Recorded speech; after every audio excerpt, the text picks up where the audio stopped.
فرماتا ہے کہ مریم نے اپنے بیچ میں اور گھر والوں کے بیچ میں پردہ لگا دیا، پردے میں رہ کر کے وہ اللہ کی عبادت کرنے لگی. فاتخذت من دونهم حجابا فارسلنا الیہا روحنا فتمثل لها بشرا سویا. ہم نے اپنے فرشتے جبریل کو بھیجا اور جبریل ایک انسان کی شکل میں، خوبصورت انسان کی شکل میں مریم کے پاس آئے. مریم اکیلی ہے، مریم بند کمرے میں، کمرہ لاک ہے، اور اچانک ایک خوبصورت انسان، ایک مرد مریم کے سامنے آ جاتا ہے. او میری پیاری ماں بہنوں، ایک پاک دامن عورت، ایک نیک عورت، ایک دیندار عورت کا ریئیکشن کیا ہوگا ایسے موقع؟ ایک دیندار عورت کسی غیر مرد کو تنہائی میں دیکھے گی تو اس کا ریئیکشن کیا ہوگا؟ ذرا دیکھیے مریم کا ریئیکشن کیا.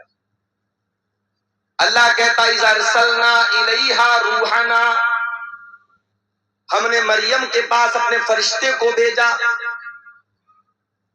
فتمثل لها بشرا سویا، اور وہ فرشتہ انسان کی شکل میں مریم کے پاس آیا. قالت انی اعوذ بالرحمن منک ان کنت تقیا. مریم فوراً ڈر گئی اور کہنے لگی میں رحمان کی پناہ چاہتی ہوں، میں اللہ کی پناہ چاہتی ہوں. ان کنت تقیا، اے انسان، اے آنے والے مرد، اگر تو اللہ سے ڈرنے والا ہے دور ہو جا، میرے قریب نہ آنا، میں تجھ سے اللہ کی پناہ چاہتی ہوں. مریم نے یہ سمجھا کہ یہ کوئی مرد ہے، ان کو معلوم نہیں تھا کہ یہ فرشتہ ہے. مریم نے اس کو اللہ کا نام لے کر کے اس کو اللہ کا ڈر یاد دلایا، اللہ کا خوف یاد دلایا. گناہ کے موقع پر اگر اللہ یاد آ جائے تو یہ دل میں ایمان کے زندہ ہونے کی نشانی. اگر گناہ کے ٹائم اللہ یاد آ جائے، اللہ کا خوف دل میں آ جائے اور انسان گناہ سے اپنے آپ کو بچا لے، اللہ کے نبی فرماتے ہیں اللہ تعالیٰ فرشتوں سے کہتا ہے میرا بندہ گناہ کرنے جا رہا تھا، شراب پینے جا رہا تھا، زنا کرنے جا رہا تھا، کوئی بھی غلط کام کرنے جا رہا تھا، اگر گناہ کا ارادہ کر رہا تھا اور اللہ کے ڈر سے اگر اس نے گناہ کو چھوڑ دیا تو اللہ فرشتوں سے کہتا ہے اس کے نام اعمال میں ایک نیکی لکھ دو. میرے فرشتوں اس کے نام اعمال میں ایک نیکی لکھ دو. فرشتے کہتے ہیں اللہ یہ تو گناہ کرنے جا رہا تھا، یہ تو شراب پینے جا رہا تھا، یہ تو زنا کرنے جا رہا تھا، یہ تو غلط کام کرنے جا رہا تھا. اللہ فرماتا ہے انما ترکھا من جرایا، اے میرے فرشتوں، میرے بندے نے میرے ڈر سے اس گناہ کو چھوڑا ہے، میرے خوف سے اس گناہ کو چھوڑا ہے، لہذا اس کے نام اعمال میں ایک نیکی لکھ دو. یہ نیکی کا حقدار ہے، یہ گناہ کا حقدار ہے.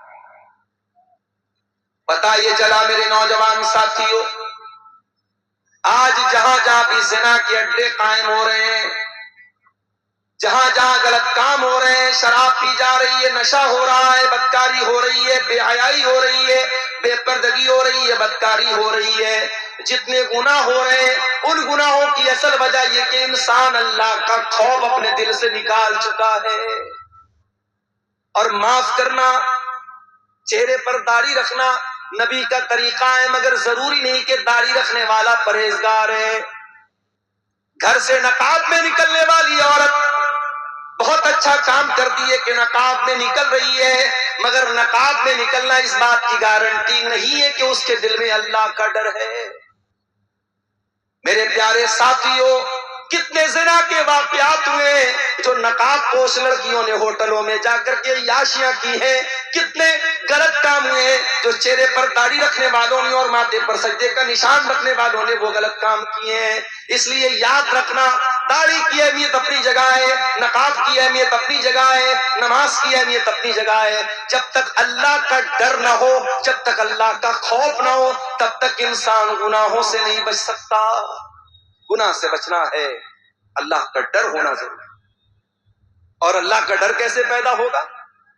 جب اللہ کو جانیں گے. آپ جتنا اللہ کے بارے میں جانیں گے، جتنی اللہ کے بارے میں آپ کو نالج ہوگی، اتنا آپ کے دل میں اللہ کا ڈر پیدا ہوگا. اسی لیے اللہ قرآن میں کہتا ہے انما یخشی اللہ من عبادہ العلماء. اللہ تعالیٰ سے اس کے بندوں میں علماء ڈرتے ہیں. یہاں علماء سے مراد صرف وہ لوگ نہیں ہے جو مدرسے سے پڑھے ہوئے لوگ ہوں. یہاں مدرسے سے فارغ ہونے والے علماء ہی مراد نہیں ہے، بلکہ علماء کا مطلب جو جتنا اللہ کو جانے گا، جس کے پاس اللہ کی جتنی نالج ہوگی اتنا وہ اللہ سے ڈرے گا. اسی لیے حضرت لقمان نے جب اپنے بچے کو نصیحت کی تو پہلے اس کو اللہ کا مقام یاد دلایا. آج اپنے بچوں کو کون اللہ کے بارے میں بتاتا؟ ہمارا بچہ ذرا سا بڑا ہوا ہم سکھاتے بیٹا good morning, good evening, good afternoon, good night, good bye, tata, یہ سکھاتے اپنے بچوں. ہمارا بچہ کبھی اپنے منہ سے دعائیں سنائے یہ ہماری تمنا نہیں. رات میں ہم بستر پہ سونے جاتے ہیں، اگر ہم کوشش کریں، میں نے 2.5 سال کی 2 سال کی بچیوں کے منہ سے سنا ہے، ماں باپ نے ان کو سکھایا ہے تو رات میں بستر پہ جاتی ہے، ماں کہتی ہے بیٹا دعا سناؤ. 2 سال کی بچی توتلی زبان میں اپنی ماں سے کہتی ہے اللہم بسمک اموت و احیا. 2 سال کی بچی کو دعا سنا. آپ جو تربیت دیں گے میرے پیارے ساتھیوں، بچے آپ کے وہی سیکھیں گے، وہی اسی پر عمل کریں گے. اور سکھانے کی سب سے بہترین جو عمر ہوتی ہے وہ بچپن کی. بچوں کو آپ نے بچپن سے نماز کی عادت ڈلوا دی، انشاءاللہ جوانی میں نہیں چھوٹے. بچوں کو بچپن میں آپ نے قرآن کا حافظ بنا دیا، انشاءاللہ ساری زندگی قرآن کو یاد رکھے. بچوں کو بچپن میں آپ نے طور طریقہ سکھا دیا، ساری زندگی اس کو یاد رہے گا. میرے پیارے ساتھیوں، حضرت لقمان نے اپنے بچے کو جب نصیحت کی تو کیا کہا؟ یا بنی انہا ان تک مثقال حبۃ من خردل فتکن فی صخرۃ او فی السماوات او فی الارض یأتی بها اللہ. اے میرے بچے، یاد رکھنا اللہ تعالی اتنا پاورفل ہے اور اتنا نالج رکھنے والا ہے. اگر ایک رائی کے دانے کے برابر بھی تو نے کوئی غلط کام کیا، تو نے کوئی اچھا کام کیا، اور وہ رائی کے دانے کے برابر کوئی چیز آسمانوں کے اندر کہیں چھپی ہوئی ہے، زمین کے اندر کہیں چھپی ہوئی ہے، کسی پہاڑ کے چٹان کے نیچے چھپی ہوئی ہے، اللہ تعالیٰ اس رائی کے دانے کے برابر چیز کو قیامت کے دن سامنے لے آئے گا. وہ رائی کے دانے کے برابر چیز بھی اللہ تعالیٰ کی نظر سے اوجھل نہیں ہو سکتی، اللہ کی نالج سے باہر نہیں ہو سکتی. تو کیا سمجھتا ہے تیرا کمرہ بند کر لینے سے، تیرے کمرے کی لائٹ آف کر دینے سے، تیرے اپنے موبائل کی ہسٹری کو ڈیلیٹ کر دینے سے، تیرے واٹس ایپ کی چیٹنگ کو ختم کر دینے سے تیرے گناہوں پر پردہ پڑ گیا؟ اللہ کو نہیں معلوم ہے؟ تو اللہ کو بیوقوف بنا لے گا؟ نہیں میرے اللہ کو سب پتا ہے. اس لیے اگر گناہوں سے بچنا ہے اللہ کو پہچانو میرے پیارے. حضرت مریم کہتی ہیں انی اعوذ بالرحمن منک ان کنت تقیا. اے آنے والے انسان، میں رحمان کی پناہ چاہتی ہوں اگر تو اللہ سے ڈرنے والا ہے، میرے قریب نہ آنا، میرے پاس نہ آنا. اچھا، فرشتوں کے اندر شہوت نہیں ہوتی. حضرت جبریل انسان کی شکل میں آئے ہیں مگر جبریل فرشتے ہیں، اور فرشتے کے اندر کبھی ڈیزائر اور شہوت اور خواہش نہیں. مرد کے اندر، انسان کے اندر خواہش ہوتی. کوئی کتنا ہی نیک انسان ہو، اگر اس کے سامنے عورت آئے گی تو جو ایک مرد کی جو کے اندر جو فطری طور پر عورت کو پانے کی جو طلب ہے، جو ریکوائرمنٹ ہے، وہ ضرور کہیں نہ کہیں اس کے دل میں پیدا ہو.